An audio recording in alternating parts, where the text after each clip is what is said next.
ये कहानी एक धनी व्यापारी की है जो अपने जीवन में अपार धन संपत्ति के कारण सुखी और संतुष्ट था। एक रात उसे स्वप्न में लक्ष्मी जी प्रकट हुई। लक्ष्मी जी ने कहा, मैंने बहुत समय से तुम्हारे घर में वास किया है, लेकिन अब तुम्हारा पुण्य समाप्त हो गया है। मैं कुछ दिनों में यहाँ से चली जाऊंगी, इसलिए मुझसे जो भी मांगना हो मांग लो। व्यापारी इस सपने से चिंतित हुआ।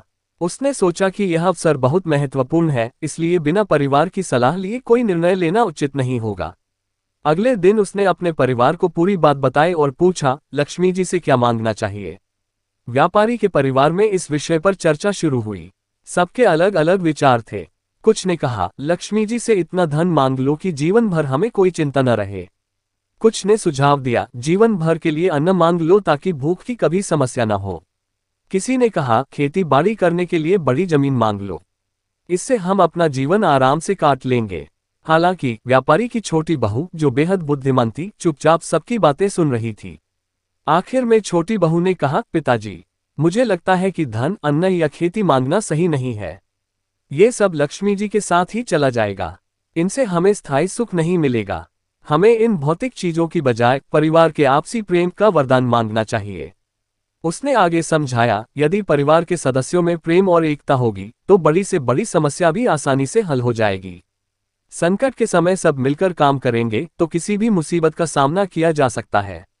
पूरे परिवार को छोटी बहू की बात बहुत समझदारी भरी लगी। अगले दिन जब व्यापारी ने लक्ष्मी जी से स्वप्न में मुलाकात की तो उसने कहा, मुझे परिवार के लिए आपसी प्रेम का वरदान चाहिए। ये सुनकर लक्ष्मी जी प्रसन्न हो गईं। उन्होंने कहा, जहां आपसी प्रेम और सम्मान होता है वहां मैं स्वयं निवास करती हूँ। तुम्हारे घर में अब हमेशा के लिए मेरा वास रहेगा।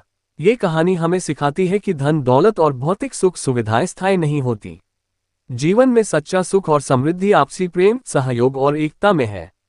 लक्ष्मी जी ने स्वयं कहा, जहां बड़ों का सम्मान, सभ्य आचरण और प्रेम होता है वहां कलह नहीं होता। मैं वहीं निवास करती हूँ।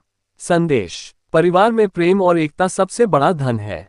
बड़ों और गुरुओं का सम्मान, सभ्यता और आपसी सहयोग जीवन को सुखमय बनाते हैं।